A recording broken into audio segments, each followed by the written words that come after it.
বেশ অনেকটাই সিম তুলবো, দিয়ে মাছের তরকারি করব সিম দিয়ে।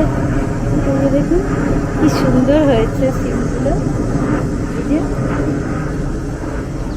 কি সিম হয়েছে না।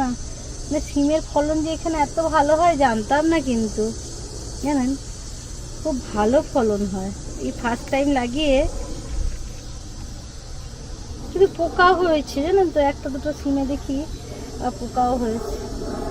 আমার রাইও মানে সিমটা খাচ্ছে, দেখুন কত বড় একটা পোকা সিম খাচ্ছে, যে পুরো ঢুকে গেছে অর্ধেক ভেতরে।